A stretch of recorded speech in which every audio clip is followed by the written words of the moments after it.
Welcome to Wisdom for the Present, where we take ancient truth and bring it into clear, modern understanding.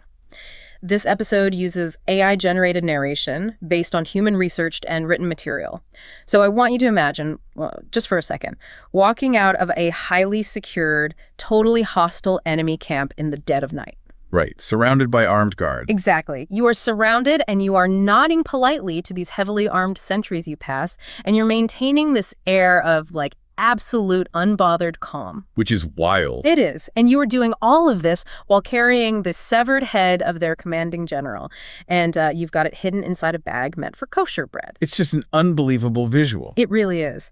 Today we are going on a deep dive into what might be the bloodiest, most controversial, and honestly maybe the most misunderstood heroine in all of ancient literature. We are wading into the apocryphal book of Judith. Yeah, and let me tell you, this is definitely not a gentle Sunday school story. No, it is not. It is an ancient thriller. And for our exploration today, we're relying on some really meticulous foundational scholarly analysis. Right, the heavy hitters. Exactly. Specifically the work of R.H. Charles and W.O.E. Osterley. Their translations and, their commentaries are essential because this book presents a really fascinating problem for us. How so? Well, on the surface, it has all the elements of a Hollywood blockbuster, right? You've got massive empires, devastating sieges, psychological warfare, and a shockingly gruesome climax. Yeah, the head in the bag. Right. But our mission here today isn't just to review an ancient piece of literature. We are going to act as thoughtful spiritual mentors. I love that. Together, we're going to guide you through this dramatic text to extract practical wisdom, moral insight, and true life application. So we're basically panning for gold. Yes. We are panning for gold in this muddy, bloody narrative. Mm-hmm. Gold that you can spend in your own life today. I am fully on board for panning for gold. But I have to admit, diving into this particular river feels a bit daunting. It's a lot to take in. It is. Because before we even get to our heroine carrying a head in a food bag, we have to look at the world the author builds in the opening chapters. Right, the setup. Yeah, the text paints with these massive, sweeping, almost terrifying cinematic strokes to set up the geopolitical fiction. It really wants you to feel the scale of the threat. Exactly. So we are introduced right away to King Nebuchadnezzar. And according to the opening of Judith, he is ruling over the Assyrian Empire from the great city of Nineveh. Which is a huge detail. Yeah. And he goes to war against a king named Arphaxad of Media, who has built this incredibly fortified city called Ecbatana. Ecbatana, right. And the text describes walls that are 70 cubits high and 50 cubits broad. I mean, it's an architectural marvel. It's meant to represent totally impenetrable human power. It is basically the ancient equivalent of the Death Star. The Death Star, exactly. It's a fortress designed to communicate that its builder answers to no one. But despite all that, Nebuchadnezzar defeats Arphaxad. Just crushes him. Right. And having crushed this supposedly impenetrable fortress, Nebuchadnezzar's ego just swells to a staggering degree. Oh, it gets completely off the charts. He essentially demands that the entire Western world, from the coastal regions all the way down to Egypt, submit to him and worship him alone as a god. Which is just a massive power trip. Total megalomania. And he sends his ambassadors out to collect this submission. But the Western nations, including the Israelites, basically just laugh at him. Yeah, they're not having it. They send his ambassadors away empty-handed and in total disgrace. And naturally, a tyrant who demands to be worshipped as a deity does not take rejection well. Not at all. Nebuchadnezzar is furious. He swears by his throne to take total vengeance, and he dispatches his most ruthless, terrifying general, a man named Holofernes. Holofernes. Just the name sounds intimidating. It really does. And Holofernes isn't just leading some minor border skirmish. He is given a force of 120,000 foot soldiers and 12,000 cavalry. Which in the ancient world is an apocalyptic-sized army. It's a tidal wave. And their explicit mandate is to scorch the earth. They are to sweep across the landscape, burn the fields, destroy the flocks, tear down the local shrines, and force total assimilation. It is a world on the absolute brink of annihilation. Yeah.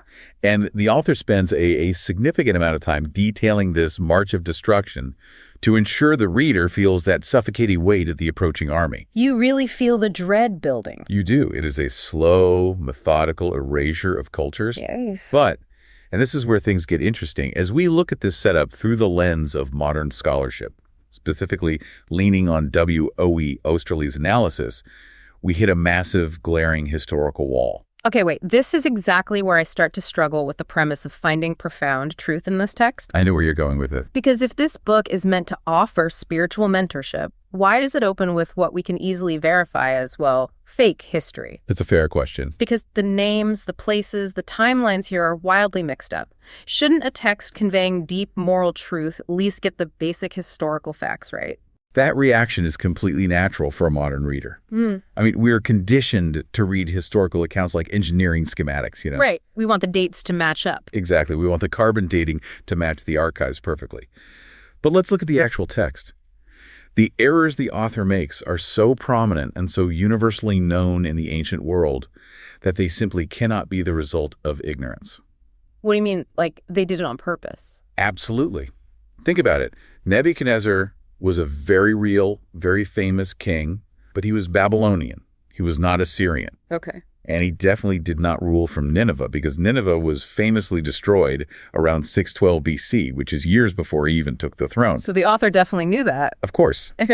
Furthermore, the historian Herodotus tells us that it was Defias who fortified Ecbatana, not someone named Arphaxad. So it's just wrong on every level, and it gets even more confusing later in the text, right? Oh, it does. Because the story describes the Jewish people as being newly returned from captivity. And it says the temple is rebuilt and functioning under a high priest named Joachim. There is no king in sight. Exactly. So that places the events of the Jewish characters firmly after the Babylonian exile, which means the real Nebuchadnezzar would have been dead for generations. Precisely.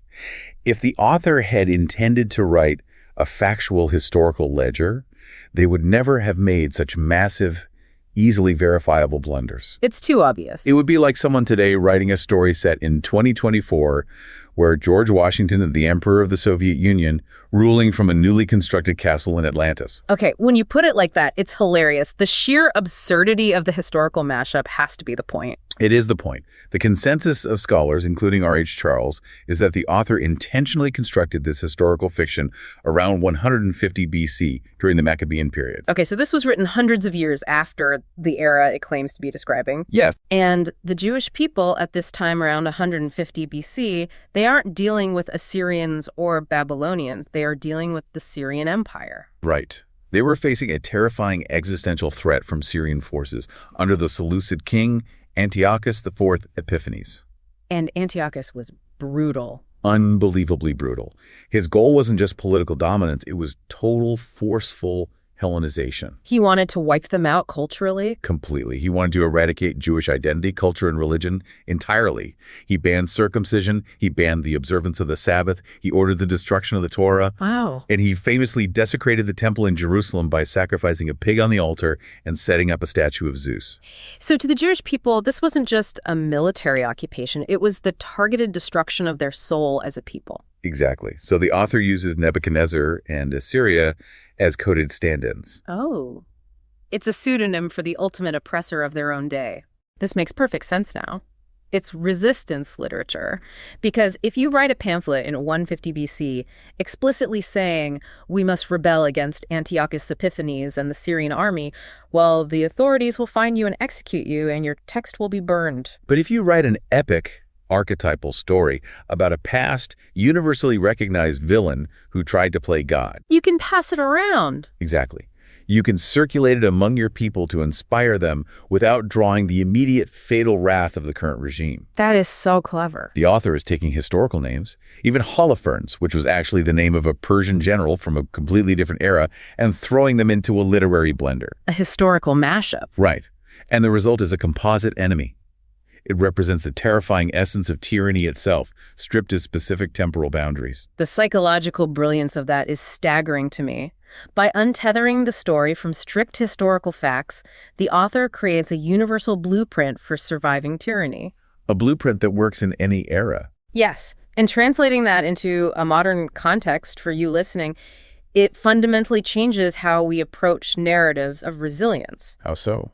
Well, when you are going through a period of intense crisis, whether that is a literal political crisis or just a personal period of existential dread where your identity feels under attack, you don't necessarily need a dry spreadsheet of facts to get through it. Right. Facts don't always inspire courage. Exactly. You need an archetype. You need a narrative that acknowledges the overwhelming size of the threat, but shows you the hidden architecture of how giants actually fall. That is beautifully put. And that is the human context we have to keep in mind as we read this. The book of Judith is designed to breathe courage into the lungs of people who are suffocating under despair. And they were definitely suffocating. Literally and figuratively. And the specific danger they face in the narrative centers on a very deliberate, strategic location. The town of Bethulia. Okay, this brings us to the tactical reality of the story. Holofernes has been ravaging the flatlands, and the Jewish people realize they cannot meet 120,000 men in an open field. It would be suicide. Total suicide. So they decide to make their stand in the mountains. Joachim, the high priest down in Jerusalem, sends urgent orders to the people of Bethulia to hold the mountain passes. The geography here is key. Yeah, the text describes these ascents as incredibly steep and narrow, so narrow that only 2 men can pass at a time. It's a classic geographic bottleneck strategy. Right. It's the ancient equivalent of the hot gates at Thermopylae. The terrain completely nullifies the numerical advantage of that massive Assyrian army. Because they can't surround them. Exactly. If Bethulia holds the pass, Jerusalem is safe. But if Bethulia falls, the path to the Holy Temple is wide open for destruction. The stakes couldn't be higher. And here again, we encounter the author's brilliant use of code. Bethulia does not actually exist on any known ancient map. Wait, really? The main setting is made up. Yeah, scholars point out that it is likely a pseudonym for the real city of Shechem. But more importantly, the name itself is highly symbolic. What does it mean? Bethulia closely resembles the Hebrew phrase Beth Eloah, which translates to the house of God. Oh, wow. So the house of God is literally the only thing standing between the enemy and total annihilation? Yes. The metaphor is profound. But Holofernes isn't just a brute, right? He's a seasoned general. He arrives at the base of the mountain, looks up at that bottleneck, and decides not to throw his men into a meat grinder. He's smart. He is. He gets counsel from his allies in the region, the Edomites and the Moabites. They understand the terrain, and they offer this terrifyingly simple alternative strategy. They tell him, don't fight them in a traditional battle. Just take the spring at the foot of the mountain.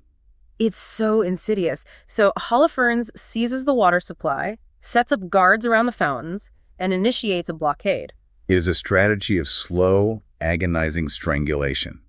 A siege isn't just a physical battle. It is a psychological torture device. And the text is unflinching in detailing the toll this takes. It tells us that the Assyrian army remains encamped there, enforcing this blockade, for 34 days. Just try to internalize that reality for a second. 34 days. Over a month, trapped on a mountain under the burning Middle Eastern sun. Without a reliable water source. The cisterns within the city are completely empty. They are forced to give out drinking water by measure, just these tiny rations to keep people breathing. It's a nightmare. And the description of the breakdown within the city is brutal. The young children are losing heart. Women and young men are literally fainting from dehydration and collapsing in the streets. The physical infrastructure of the city is intact, but the biological and psychological resilience of the people is completely shattered. And this physical agony precipitates the central crisis of the community. The people gather against their leader, the chief magistrate of the city, a man named Ozias. They're desperate. They are beyond desperate, and they essentially mutiny. They cry out, "God be judge between you and us.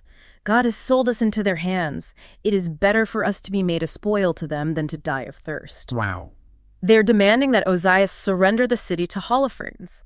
They know that means becoming slaves, losing their autonomy, and likely facing horrific abuse. But their immediate biological imperative, that desperate need for water, just overrides their spiritual and national commitments. And this is where we see a really fascinating failure of leadership. Yes, Ozias is completely trapped. He clearly doesn't want to hand the house of God over to a tyrant, but he is looking at children fainting in the streets. He cannot bear the agony of his people. Who could? Right. So he attempts to engineer this compromise between utter despair and unwavering faith. He stands before the mob and says, "Brethren, be of good courage. Let us yet endure 5 days, in the which space the Lord our God shall turn his mercy toward us. But if these days pass and there come no help unto us, I will do according to your words." Yes. We really need to pause and examine the mechanics of what Ozias is doing here. Okay, let's unpack it. He is not immediately abandoning his faith. He is containing it. Containing it. He is constructing a parameter around the divine will. Faced with a reality he cannot control, he attempts to manage the unmanageable by dictating terms and a timeline to God. Oh, man. Translating this into a 21st century reality, this dynamic hits uncomfortably close to home. It really does. Think about how often we employ this exact same psychological coping mechanism. When we are facing our own personal sieges, maybe it's the slow strangulation of financial ruin, or enduring a chronic illness with no clear cure, or navigating a toxic work environment, or waiting for a relational breakthrough that never seems to come. We put a stopwatch on our hope. Exactly. We look at our dwindling internal resources and we negotiate with the universe. We say, okay, I will keep trying, I will keep believing, I will stay in this marriage or stay in this career. But if something doesn't fundamentally shift by Friday or by the end of the month, I am giving up. The mechanism of the 5-day stopwatch is a profound insight into human nature. It's so common. We treat faith or hope or commitment as a conditional contract with a strict expiration date. We audit our remaining patience, our bank account, our emotional bandwidth, and we project the exact day we will run out. Ozias looks at the empty cisterns and calculates, we have exactly 5 days of endurance left. But the author is setting this up to show us a critical spiritual flaw. True wisdom involves enduring the reality of the siege without setting arbitrary expiration dates on your deliverance. But wait, why is setting a timeline so destructive, though? Isn't it just being practical about your limitations? I mean, he's looking at people dying. It might feel practical, but psychologically and spiritually, the moment you put a deadline on your hope, you have already surrendered in your heart. Oh, wow. You have fundamentally shifted your posture from active resilience to passive waiting. You are no longer fighting the siege. You are merely watching the clock tick down to your inevitable defeat. So you've already lost. You have ceded control of the narrative to the enemy, whether that enemy is an invading army or just a personal despair. That reframes everything. The 5-day compromise wasn't an act of extended bravery. It was a delayed surrender. Exactly. The city was already lost the moment Ozias agreed to the countdown. And it is precisely into this atmosphere of expiring faith, this suffocating room of passive resignation, that the author finally introduces our protagonist. It is one of the greatest entrances in literature. Let us look at the introduction of Judith, which serves as the core wisdom center of the entire narrative. The author doesn't just casually mention her name, they build her up with monumental significance. They really do. First, we are given her genealogy. According to Charles's commentary, this is an incredibly elaborate 16-generation genealogy. It traces her lineage all the way back to Israel himself. Which is incredibly rare. Right. This is the longest genealogy of any woman in either the Bible or the Apocrypha. It isn't just filler text. It is a vital literary device establishing her as deeply, immovably rooted in the ancient heritage of her people. She is the embodiment of Jewish identity. Exactly. And her lifestyle is as extraordinary as her lineage. The text details that Judith is a widow. Her husband, Manasseh, died of a heat stroke during the barley harvest over 3 years prior to the events of the siege. 3 years she's been alone. Yes, and since his death, she has removed herself entirely from the normal flow of society. She has been living in a state of intense, prolonged asceticism. She wears sackcloth, right? The rough garment of mourning. Sackcloth, yeah. And she lives in a tent pitched on the roof of her house, physically separating herself from the comforts of her estate. And she fasts continually, breaking her fast only on the eves of the Sabbaths themselves, and the traditional religious festivals. But the critical detail the author adds is that she is not doing this because she is destitute. No, quite the opposite. Often in the ancient world, widows were among the most vulnerable, impoverished people in society. But Judith is exceedingly wealthy. Her husband left her gold, silver, male and female servants, cattle, and vast lands. Furthermore, the text emphasizes that she is stunningly beautiful. So she has every resource necessary to live a life of incredible luxury, comfort, and status. Yet she actively chooses the severe discipline of the tent on the roof. It's a powerful choice. The text tells us she is universally respected by everyone in the region because she feared God exceedingly.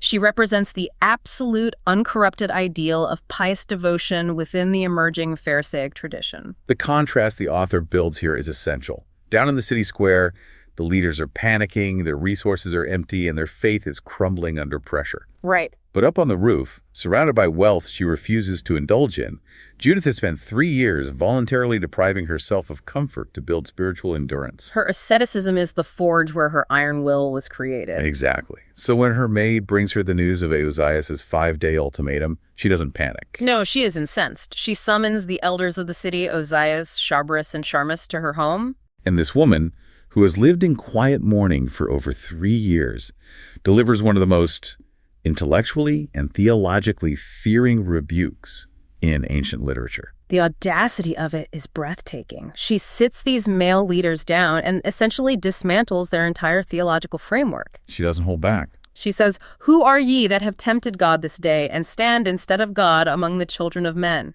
Do not bind the counsels of the Lord our God.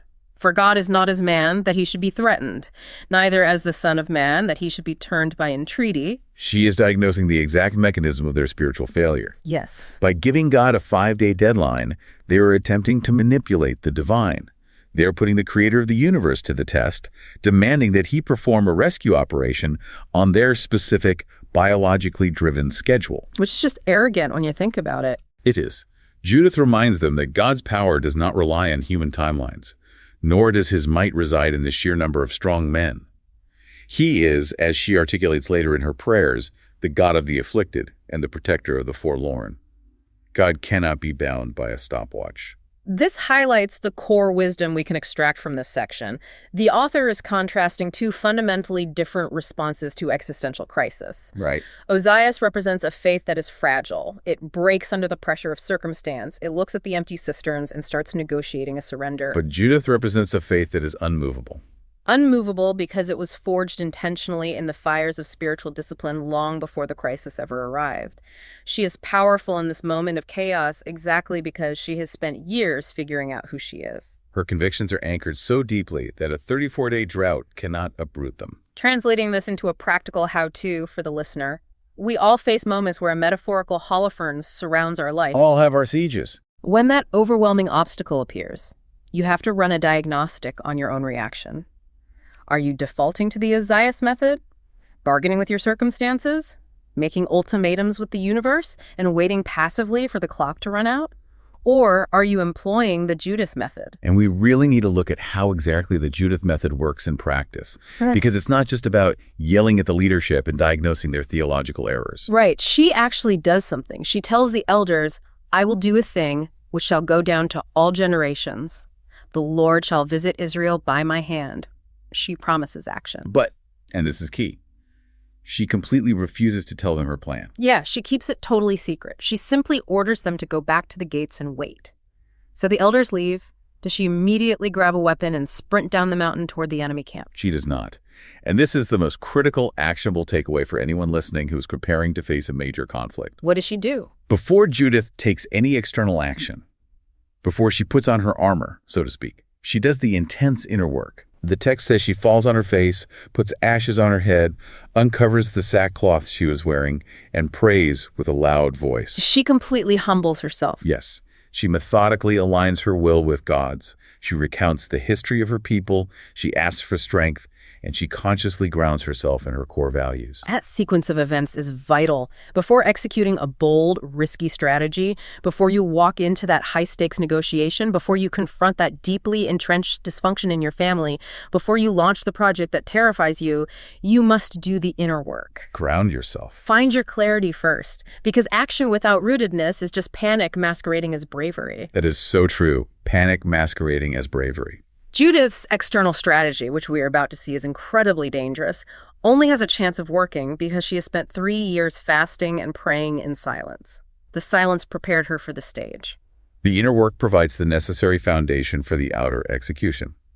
And the stage she steps onto next introduces one of the most heavily debated, uncomfortable, and fascinating sequences in biblical literature. Oh boy. This brings us to the actual execution of her plan, the art of the ruse. This is the part of the narrative where the tone shifts from theological debate to a high-stakes espionage thriller. It really is a spy novel from here on out. Judith finishes her prayer, rises from the floor, and undergoes a radical, intentional physical transformation. She washes herself with water. She anoints her body with thick, rich ointments. She takes off the mourning clothes. Yes, she puts on the lavish clothing she used to wear when her husband was alive. She braids her hair, puts on a tiara. She adorns herself with chains, bracelets, rings, and earrings. The text is very explicit. She decked herself bravely to allure the eyes of all men that should see her. She is consciously weaponizing her beauty. She is. She is transforming herself from a pious, unseen ascetic into high-value bait. Bait is the perfect word for it. And the meticulous nature of her preparation extends beyond her appearance. She packs a bag of specific kosher food figs, wine, oil, and fine bread. Why is the food so important? This is crucial. Even as she prepares to infiltrate the heart of an unclean pagan army, she intends to maintain her strict dietary purity. Oh, I see. This adherence to the dietary laws was a massively important theme for the Jewish people during the Maccabean period. Remember, Antiochus Epiphanes was actively murdering people for refusing to eat pork or food sacrificed to idols. So the kosher food bag isn't just a random detail, it's a profound statement of resistance. Exactly. She takes her maid, and they walk out of the city gates, straight down the mountain, right into the hands of the Assyrian night watch. Just incredibly bold. The guards stop her, and they are immediately stunned by her appearance, and she feeds them her first major lie. She claims she is a Hebrew woman who has realized her people are doomed, and she's fleeing to give Holofernes secret tactical information on how to take the hill country without losing a single soldier. And the guards buy it completely. Completely. They give her an escort of 100 men and bring her to the lavish tent of Holofernes. And when she is brought before the general, the psychological manipulation she employs is masterclass level. It is a stunning display of psychological warfare. She begins with immense flattery, acknowledging his terrifying reputation as the greatest warrior in the world. But the true brilliance of her ruse lies in the specific theological mechanism of the lie she crafts. The theological mechanism. Yes. Judith knows that earlier in the campaign, Holofernes was warned by an Ammonite leader named Achior. Right, Achior. Achior had told the general that the Israelites are protected by their God and can only be defeated if they actively sin against him. So Judith leans entirely into that exact theological framework. She weaponizes their own intelligence against them. She does. She tells Holofernes, listen, Achior was right, but here's the secret. My people are currently starving, and in their absolute desperation, they are planning to do something unthinkable. They are preparing to eat the sacred tithes, the first fruits of the corn, the tenths of the wine and oil. These are things that, according to Jewish law, are completely forbidden for the common people to even touch, let alone consume. She claims they have even sent messengers to Jerusalem to get emergency permission from the Senate to do this. And she tells the general, the moment they commit this sacrilege, their God will abandon them in disgust, and you can walk right in and destroy them. The lie is flawlessly constructed because it utilizes the exact theological reality Achior presented. And it sounds entirely plausible to an ancient military mind. It sounds perfect to him. And she positions herself as the divine conduit. She promises to stay in his camp, but says she must go out into the valley every night to pray. She claims God will reveal to her the exact moment the Israelites commit the sacrilege, and then she will lead Holofernes directly to Jerusalem. Okay, we need to stop here because I am genuinely struggling with this. I figured this was coming. We stated at the beginning that our mission was to act as spiritual mentors, looking for practical wisdom, but let's look at the reality of what the ultimate model of piety is doing here. Let's look at it. Judith actively prayed to God, asking that her deceit would be the wound that destroys the enemy. She boldly lies to the border guards. She lies to the face of Holofernes. She manipulates his massive ego, and she consciously, deliberately uses her sexuality as a snare to paralyze him. It's intense. I mean, I'm sorry, but we cannot just gloss over this. If a modern CEO used targeted seduction and premeditated lying as their primary strategy to save a company, we'd call them a sociopath. We absolutely would. How on earth do we extract moral insight from this? Doesn't this completely contradict the foundational ethics of truth-telling? That tension you are feeling is exactly the wall that modern readers hit when they encounter this text. It is a massive obstacle to growth if we try to force an ancient narrative into a modern ethical framework. But it's hard not to. It is hard. W.E. Osterley's commentary actually spends significant time grappling with this. He points out the refined sensuality of the narrative and the distinct discomfort it causes the modern mind. Because it feels so manipulative. On its surface, the Book of Judith appears to be a ringing endorsement of the philosophy that the end justifies the means. Lying, sophisticated ruse, and eventual assassination are not just excused, they are praised as holy acts because they profit God's people. Which directly clashes with our modern ethical standards regarding transparency, honesty, and pacifism. Right. Go be like Judith. Lie relentlessly. Manipulate the people around you, and use your physical attractiveness to destroy your competitors. That is a terrible life philosophy. It's toxic. If applied as a general life philosophy today, it absolutely is. And this is where we must apply wisdom with discernment. Okay, help me discern this. Mentorship requires us to distinguish between the enduring wisdom of a text and the limited, highly specific ethical framework of its ancient setting. Remember the historical context we established. The Maccabean period. Yes, the author was writing for an oppressed people facing literal, physical, cultural, and spiritual annihilation by a tyrannical empire that was actively torturing them to death. Total war. In the ancient worldview, when engaged in a state of total existential war against an oppressor who recognizes no moral boundaries, any weapon utilized against that oppressor was considered sanctioned. It's the brutal ethics of survival. When the enemy's stated goal is your genocide, the rules of polite engagement just evaporate. Precisely. We shouldn't extract this story to blindly endorse deception and manipulation in our daily lives. That's not the point. Then what is the enduring truth for a modern listener? The enduring, profound truth here isn't the deceit itself. It's the courage. The courage. Yes. It is the audacious, almost unimaginable bravery required for a marginalized widow to walk directly into the center of a hostile military camp, armed with nothing but her wits and her faith, and to use the enemy's own overwhelming hubris against them. She is engaging in asymmetrical warfare of the mind. Exactly. That is a brilliant reframe. The wisdom isn't in the lie. The wisdom is in the psychological insight that even the most terrifying, seemingly invincible forces have a structural vulnerability. They all have a weak point. Holofernes is a man who possesses absolute military dominance and demands total submission. But his massive blind spots are his colossal ego and his unchecked lust. Judith sees the giant, and instead of trying to fight him with a sword right away, she uses his own overwhelming weight and appetite to pull him off balance. Which brings us to the psychological and physical climax of the narrative, the banquet and the blade. This scene is incredible. It is. Judith is now established inside the Assyrian camp. Holofernes is completely captivated by her beauty and her apparent strategic value. But she doesn't rush the process. She plays a meticulous long game. 3 days. For 3 consecutive days, she stays in her tent. She eats only the kosher food she brought with her, and every night she goes out to the spring in the valley to bathe and pray. She establishes a predictable rhythm. She normalizes her movements in and out of the heavily guarded camp. That normalization is the mechanism of her eventual escape. She is training the guards to ignore her. So smart. Then, on the 4th day, Holofernes' patience runs out. His desire overcomes his military discipline. He throws a private feast, inviting only his personal servants, and he commands his chief eunuch, Ozias, to persuade the Hebrew woman to join them. Holofernes' intention is not hidden here. Not at all. He explicitly states that it would be a shame for him to let such a beautiful woman go without having enjoyed her company. He intends to seduce her or take her by force if necessary. The trap is set. Judith accepts the invitation. She decks herself out once again. Her maid goes ahead and lays soft skins on the ground for her to sit on, elevating her status in the room. She sits down across from Holofernes. And the text says that Holofernes' heart was completely ravished. He is so ecstatic, so overwhelmed by the anticipation of having her, that he begins to drink.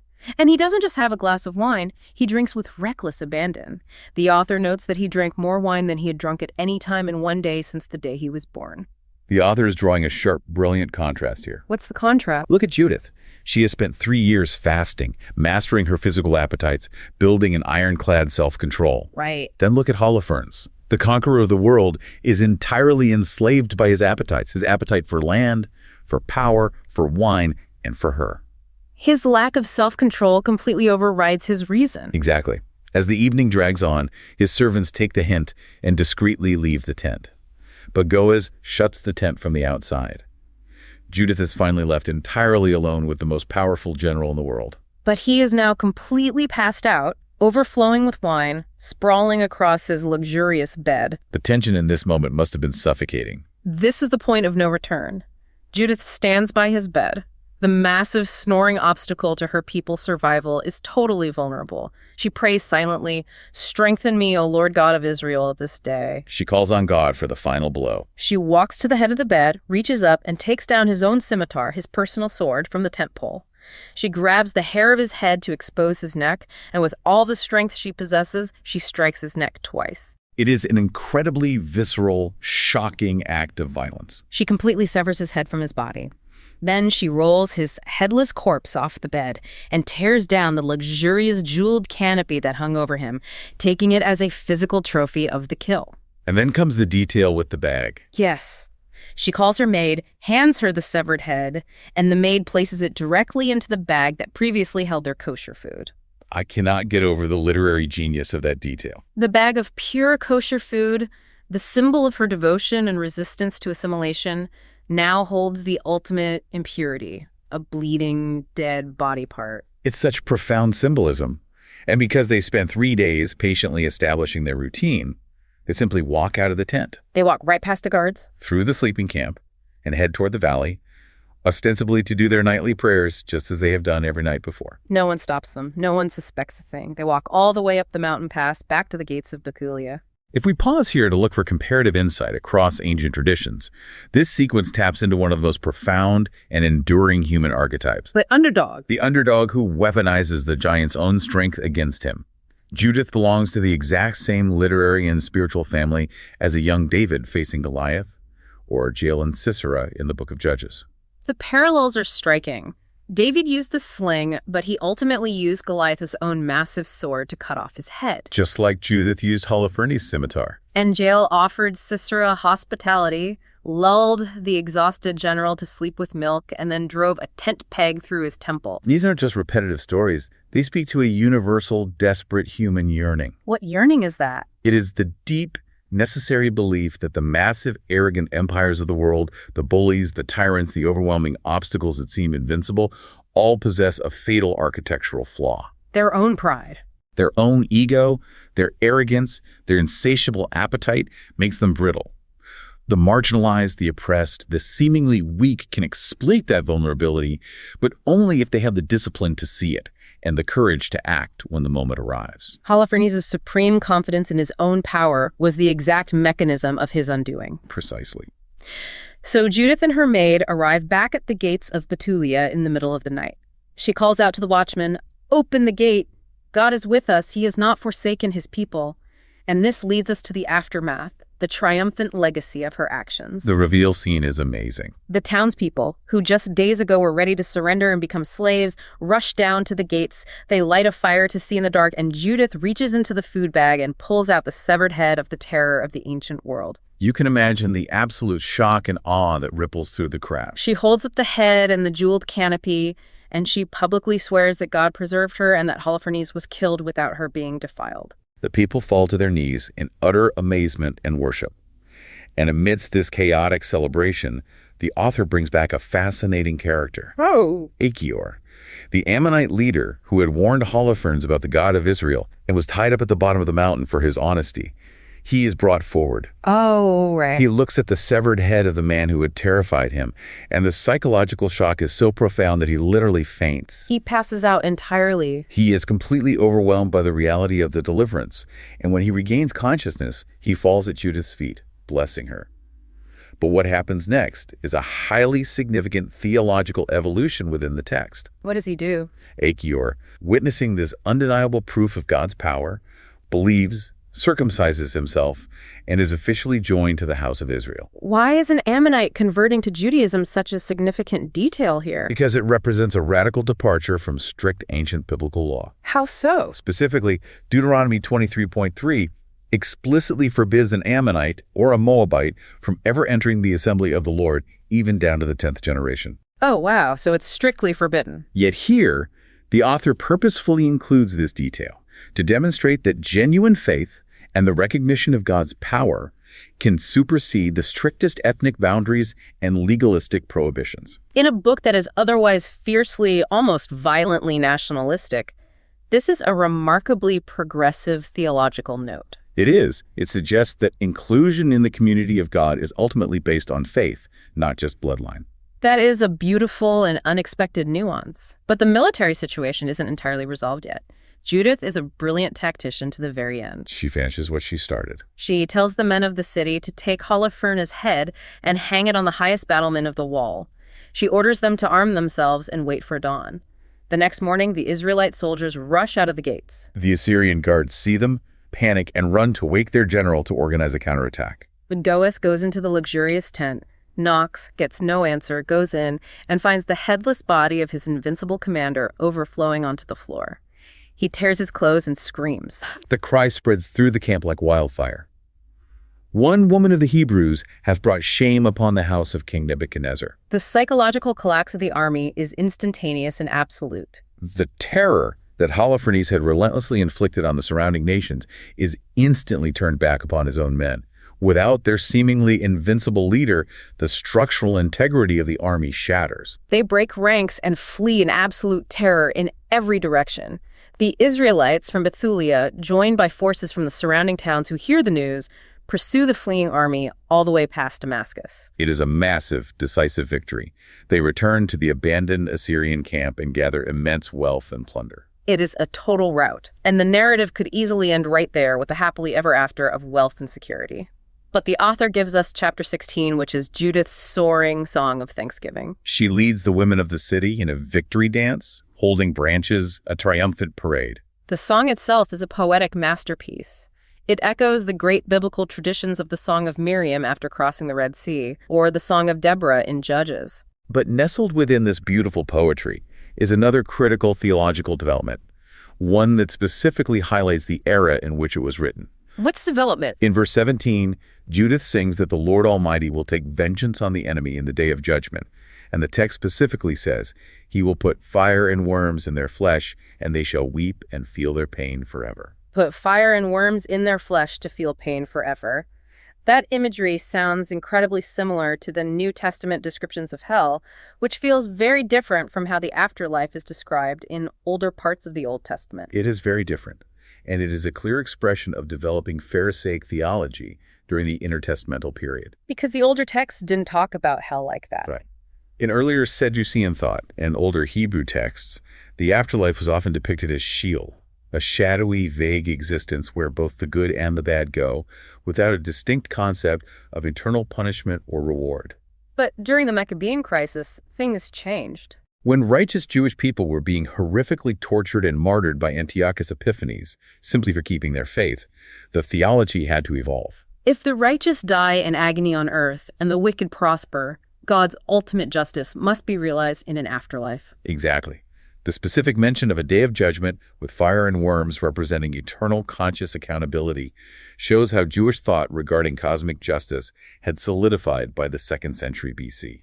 That context makes the theology feel so much more grounded in human suffering and the desperate need for justice. It's born out of trauma. So Judith leads this incredible theological victory song.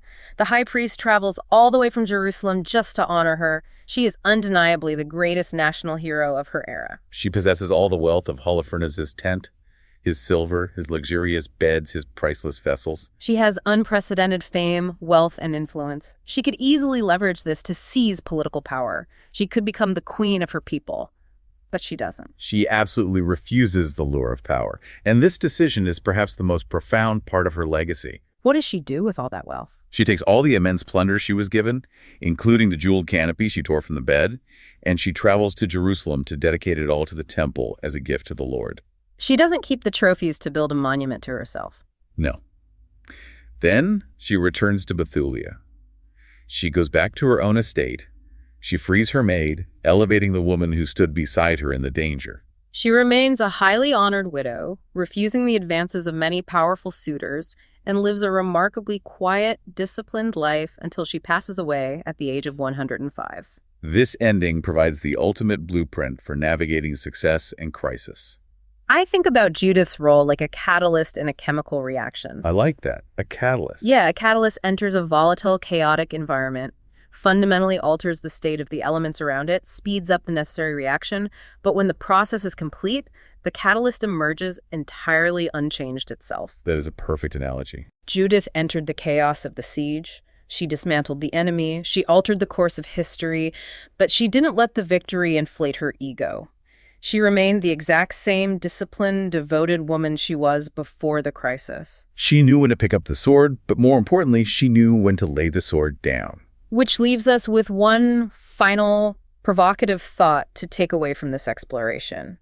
We've unpacked the historical mechanisms of resistance literature, we've challenged the stopwatches we put on our own faith, and we've examined the courage it takes to find the enemy's blind spot. But as you go about your day, here's something practical to mull over.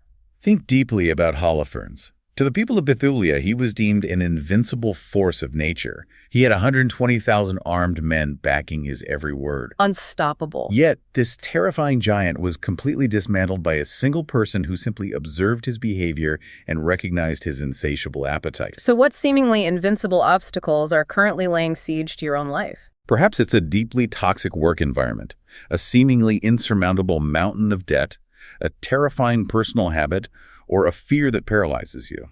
Are those giants actually as indestructible as they appear? Or are they, like Holofernes, brittle, vulnerable, and easily dismantled if you stop being intimidated by their sheer size, do the necessary inner work, and start looking for their blind spots? We often prefer the clean, binary, sanitized versions of history.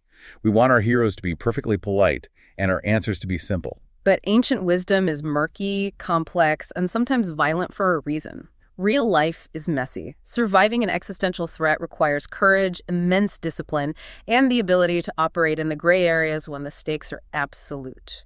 The Book of Judith is not a clean, simple fable. It's a muddy, beautiful mirror, showing us that the giants can indeed fall if we have the discipline to wait for clarity and the courage to strike when the moment arrives. That's the heart of this section. This is wisdom for the present, where understanding leads to clarity, and clarity shapes how we see and live. We'll see you in the next episode.